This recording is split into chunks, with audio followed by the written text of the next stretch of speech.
ठरलं तर मग या मालिकेच्या येणाऱ्या प्रोमोमध्ये आपल्याला पाहायला मिळणार आहे आणि ते म्हणजेच की अर्जुनच्या खूप पोटात दुखत असं आणि त्याच्या पोटात दुखण्याचं एकच कारण असं ते म्हणजेच की त्याला सायलीला सगळं काही सत्य सांगायचं असं. आदल्या रात्री प्रिया त्याच्या रूममध्ये आली होती आणि त्याने ही गोष्ट तिच्यापासून लपवून ठेवली होती, परंतु सायलीला मात्र हे त्याने सांगितलेलं नसतं. खाली तो येतो आणि म्हणत असतो माझ्या पोटात खूप दुखत आहे. सायली म्हणत असते की मी तुम्हाला ओव्याचं पाणी देते. ती ओव्याचं पाणी देखील देते असे. त्यावेळेला अर्जुन म्हणत असतो की सायली मला तुम्हाला एक महत्त्वाची गोष्ट सांगायची आणि ते म्हणजेच रात्री मी तुमच्याशी खोटं बोललो.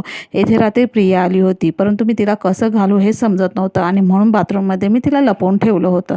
सायली खूप रडायला लागत असते आणि ती म्हणत असते तुम्ही मला सांगितलं असतं तर बरं झालं असं. मग त्यावेळेला अर्जुन म्हणत असतो मी कसं सांगू बरं, मला काहीच सुचलं नाही आणि म्हणूनच मी तुम्हाला आता सांगायचं ठरवलं. मगासपासून मी तेच विचार करत होतो की कसं सांगू, परंतु काही तुम्ही म्हणजे प्रिया आली आणि त्यामुळे गोंधळच झाला.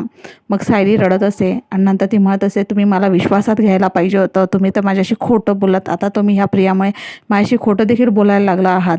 मग इथे प्रिया मात्र सायलीला म्हणत असते की सायली हे बघ, तुझ्या नवऱ्याला मी माझ्याकडेच आता घेणार आहे, कारण की जेव्हा त्याचं पोट दुखतं त्यावेळेला ह्या दोघी एका साईडने ही खेचते तर दुसऱ्या साईडने प्रिया खेचत असते आणि त्यांच्यामध्ये हेच जे कॉम्पिटिशन चाललेली असते की अर्जुन कोणाचा आहे.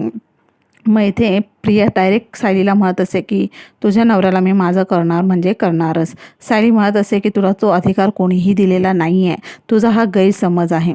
दुसरीकडे मात्र अर्जुनला एकच गोष्ट खटकत असेल ती म्हणजेच की मग जी डेड बॉडी आपल्याला मिळालेली होती ती कोणाची आहे, प्रतिमा आत्याची नव्हती तर ती कोणाची असेल बरं, हेच तो रविराजला देखील सांगत असतो. नक्की काय आहे बरं. मग रविराज देखील म्हणत असतो की हो ना, मला पण तोच प्रश्न पडलेला आहे, मग आपण काय करायचं आता, याच्यावर तोडगा अर्जुनच काढणार असो. रविराज देखील म्हणत असो की हो, मला पण देखील आता याची माहिती काढलीच पाहिजे. येथे प्रिया मात्र कणखरपणे सांगत असते सायलीला की बघ, काहीही झालं तरी अर्जुनला मी माझ्याजवळ करणार म्हणजे करणार. सायली म्हणत असे तू कसं करते तेच तर मी बघणार आहे.